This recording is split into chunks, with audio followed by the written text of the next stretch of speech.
regardez Al24 News. Bonsoir à tous à la une de l'actualité de ce samedi 13 novembre 2021. Un an après la reprise de la lutte armée, la question sahraoui demeure consacrée dans les résolutions internationales. Nous y reviendrons dans ce journal.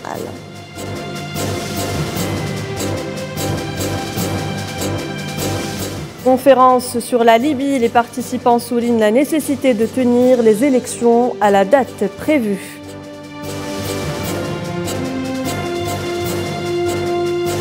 Soudan, un mort et plusieurs blessés lors d'une nouvelle journée de manifestation sous tension dans les rues de Khartoum contre le coup d'État.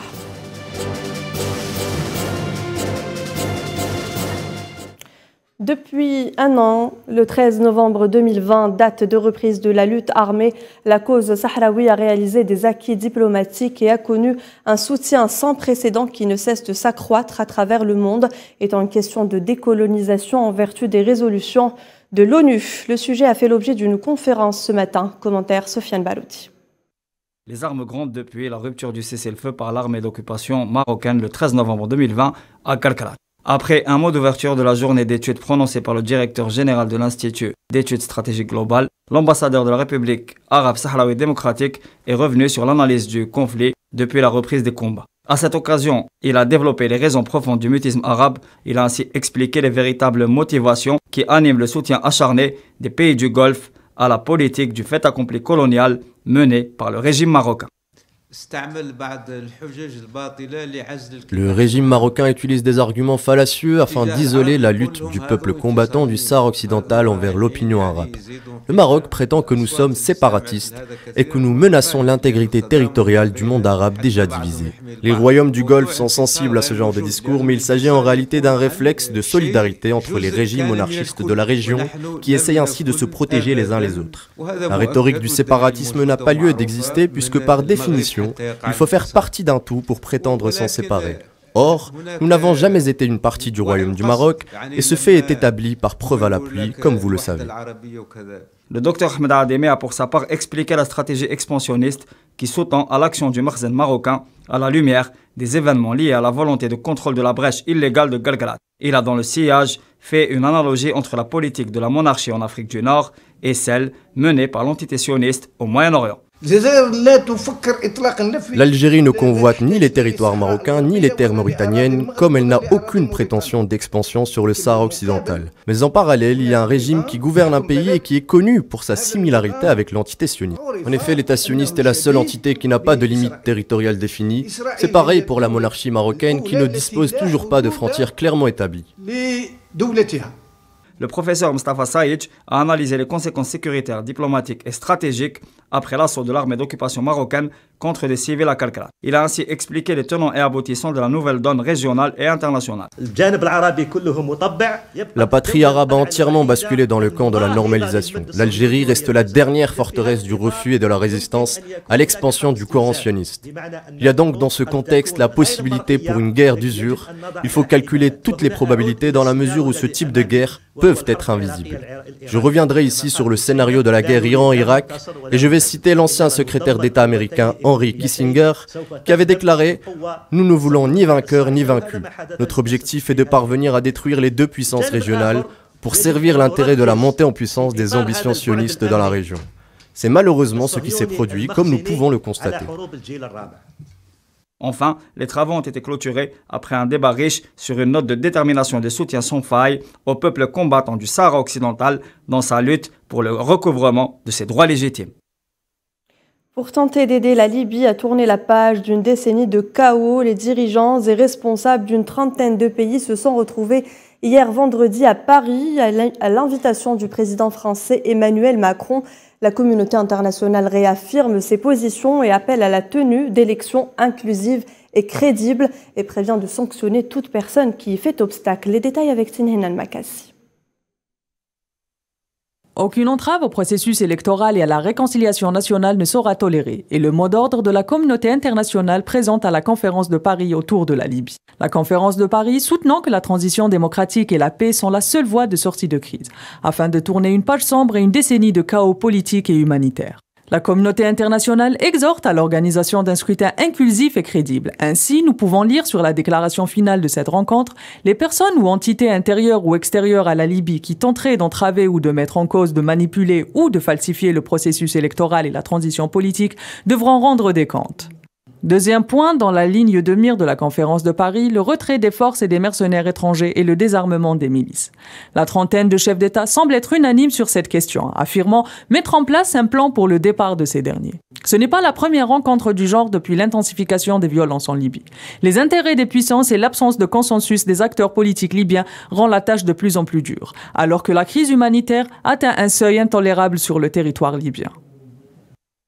Je vous le disais en titre, un manifestant a été tué ce samedi au Soudan où les forces de sécurité tiraient à balles réelles et faisaient usage de grenades lacrymogènes contre des milliers d'opposants au coup d'État mené par le général Abdel Fattah al-Burhan. Les précisions de Mohamed Amin Aberkan. 3 semaines après le coup de force du général Abdel Fattah al-Burhan, écartant au passage du pouvoir bon nombre d'acteurs civils, certains ont même été emprisonnés. Khartoum, la capitale et d'autres villes du Soudan ont vibré au rythme de manifestations des pro-démocratie fortement réprimées. Elles ont fait un mort, tué à Khartoum par des tirs des forces de sécurité. La capitale a été quadrillée tôt le matin pour dissuader les rassemblements hostiles à l'armée. Cela n'a pas empêché des milliers de Soudanais à descendre dans les rues. Les forces de sécurité ont tenté de les disperser à coups de gaz lacrymogène. Plusieurs dizaines de personnes ont été blessées et des arrestations parmi les manifestants. Depuis 3 semaines, les Soudanais appellent à un retour des civils au pouvoir. Abdel Fattah al-Burhan ne l'entend pas de cette oreille. Il rabat les cartes d'une transition qui battait de l'aile depuis des mois. Il mit un point final à une union sacrée entre civils et militaires qui avait clos 30 ans de règne de Omar el-Bashir. Depuis sa destitution sous la pression de la rue, le Soudan voit son avenir s'assombrir. La nomination unilatérale du Conseil de souveraineté rend beaucoup plus difficile un retour aux engagements constitutionnels de 2019. Depuis le coup de force du général Abdel Fattah al-Burhan, 15 personnes ont été tuées et plus de 300 blessés. Des centaines entre opposants et militants ont été arrêtés. Et les Soudanais sont décidés à construire un état de droit. Je vous propose d'écouter l'opposant Mustafa Hassan Mohamed, contacté par Tinhin al-Makassi.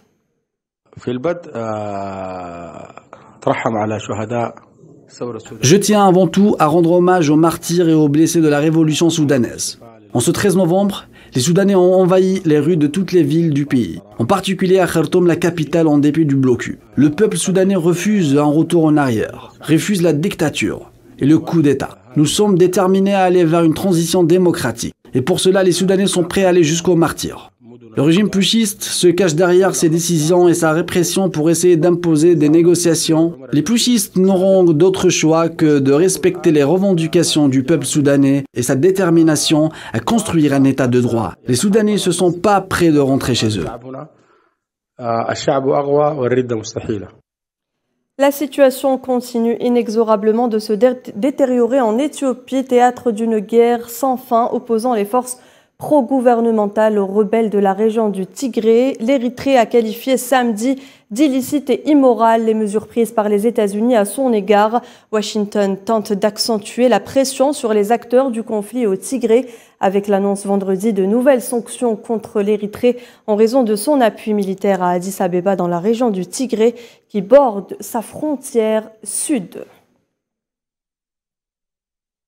Après une rupture des relations qui remonte à 2011, les Émirats arabes unis renouent avec la Syrie. Un réchauffement des relations pas très surprenant, mais qui soulève de nombreuses interrogations.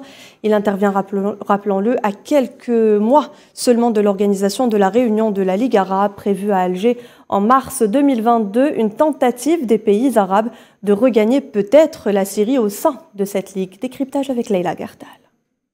La visite du chef de la diplomatie en Syrie fait suite à une série de prises de contact et de ce qui pourrait s'apparenter à une normalisation de certains pays de la sous-région, comme l'Égypte et la Jordanie avec la Syrie. 2 pays qui ont depuis 2019 fait des pas importants en faveur du renouement avec la Syrie et le gouvernement de Bachar el-Assad. Ainsi, la visite du ministre des Affaires étrangères émirati ne fait qu'emboîter le pas à ses voisins arabes pour tenter de regagner la Syrie et la réintroduire dans le giron des pays arabes, voire même de la Ligue arabe de laquelle Damas a été chassé et avec virulence en 2011 par ces mêmes pays du Golfe. Alors une question émerge, comment expliquer ce revirement de situation? Et surtout, qu'est-ce qui a suscité autant d'engouement pour que les pays arabes, ennemis d'hier de la Syrie, se précipitent aujourd'hui pour demander les grâces de Damas? Plusieurs donnes sont apparues sur la scène politique, mais également sur le terrain, notamment le terrain syrien. Les pays du Golfe, notamment Abu Dhabi, ont compris désormais qu'appuyé par la Russie, acteur crucial dans la guerre en Syrie, El-Assad n'était pas prêt à quitter le pouvoir. Et même cette revendication des Émiratis n'est plus formulée, car El-Assad et la Russie pourraient constituer un front contre l'Iran. Washington, pour sa part, très réservé sur la question du réchauffement des relations avec la Syrie, Joe Biden, le président, sera dans ce cas bien contraint d'appliquer le régime de sanctions édicté par la loi César qui stipule, je le rappelle, des sanctions contre tout pays qui entreprend des relations avec la Syrie. La 26e conférence des parties COP s'est engagée dans un final à suspense. La déclaration de clôture de la conférence mondiale sur le climat publiée par la présidence britannique n'a pas débouché sur les avancées espérées. Une séance plénière à la mi-journée s'annonçait plutôt houleuse. Le point avec Sofwan Ben Sabri.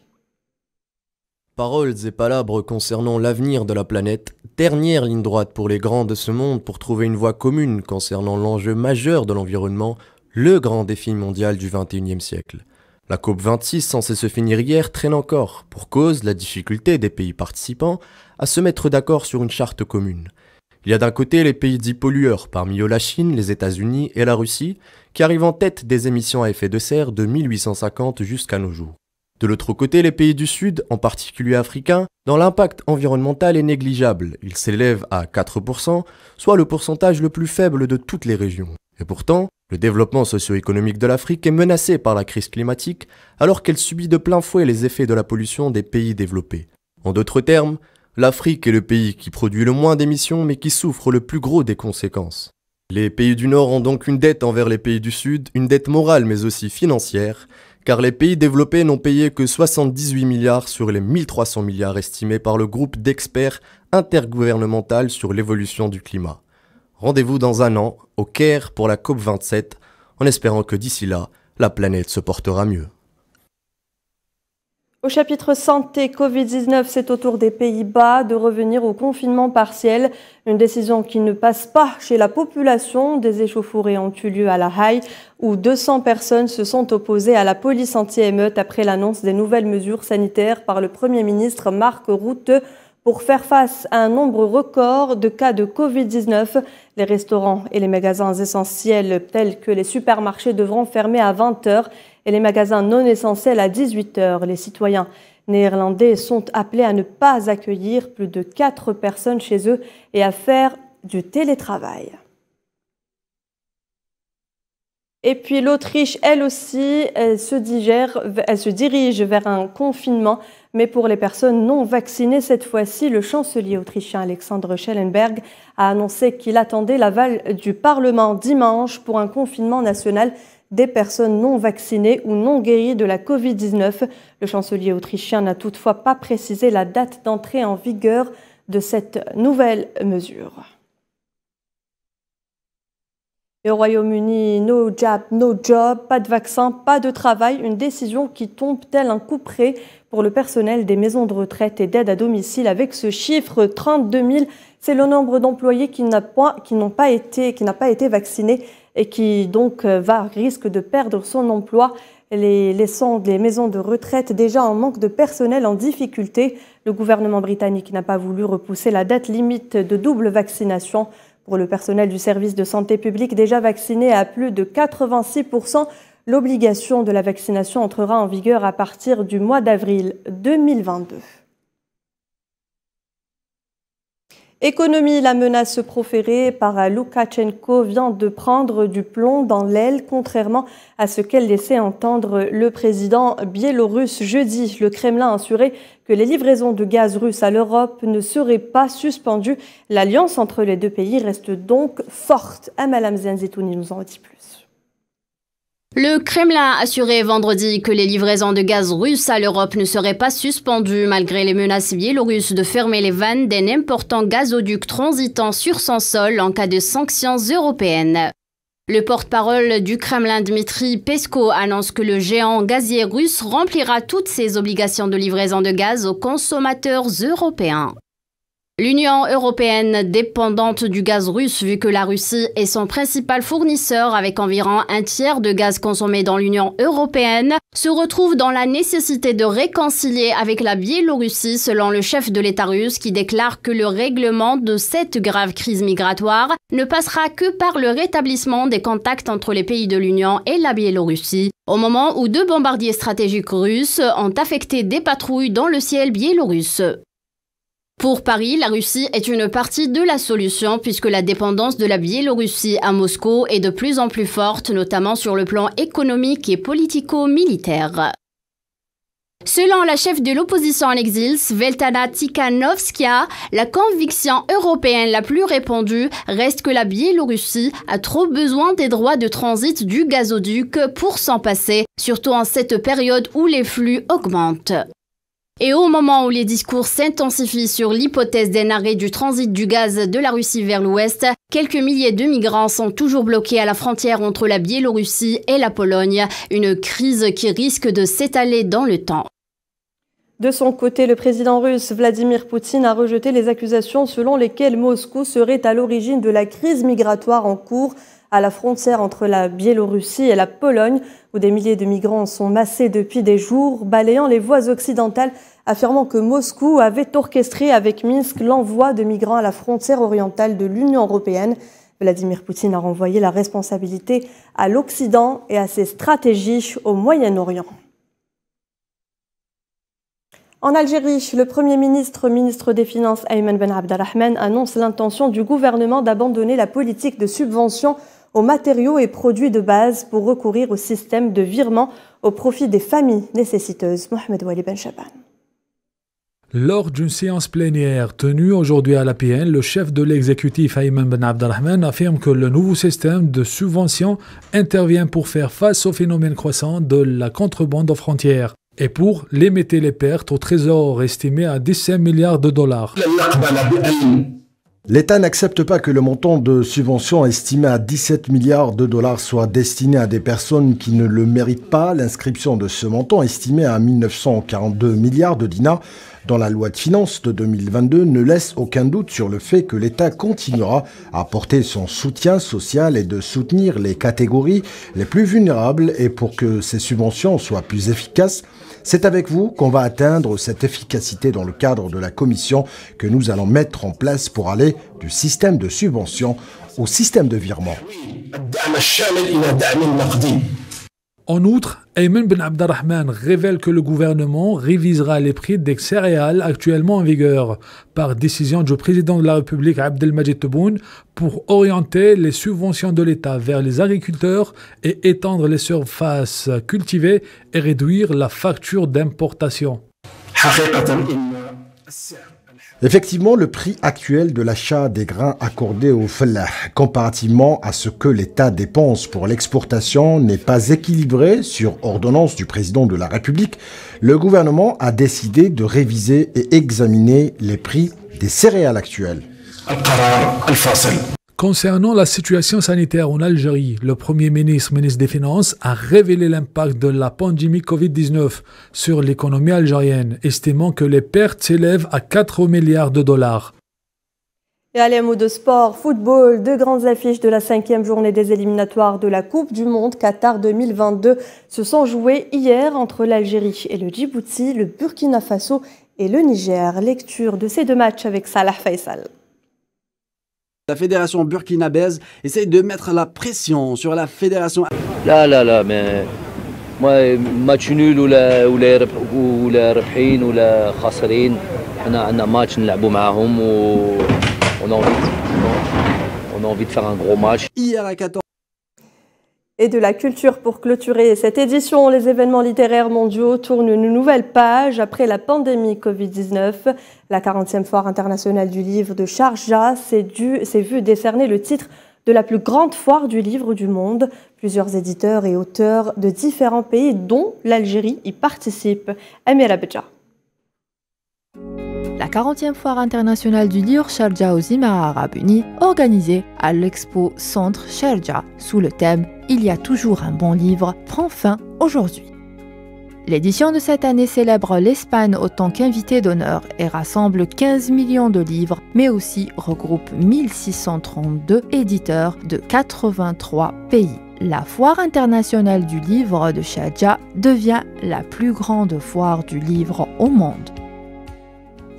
Les romanciers algériens sont présents à cette manifestation. Yasmina Khadra avec ses œuvres traduites, Les Hirondelles de Kaboul, L'Attentat et Les Sirènes de Bagdad.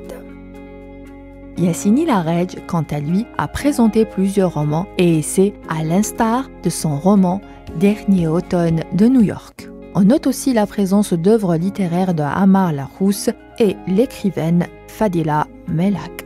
La romancière Ahlam Mestranmi a animé ce matin une conférence sous le thème « Le lecteur écrivain ». Le directeur du livre et de la lecture publique, Hassan Menjour, souligne l'importance de la présence de la plume algérienne à l'échelle universelle. Je pense que la participation de grandes plumes dans le salon de Sharjah est très importante pour le rayonnement de la littérature algérienne qui est très importante, qui a connu un parcours très important. Donc la présence de la littérature algérienne à l'étranger via ses écrivains, ses éditeurs, ses livres est toujours importante et toujours encouragée par le ministère de la Culture et des Arts.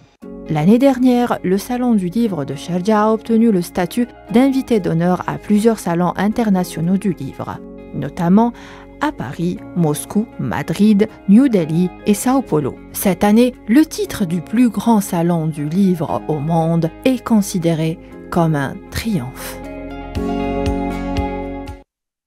Et c'est la fin de cette édition. Merci à tous de l'avoir suivi. L'information continue sur Al24 News.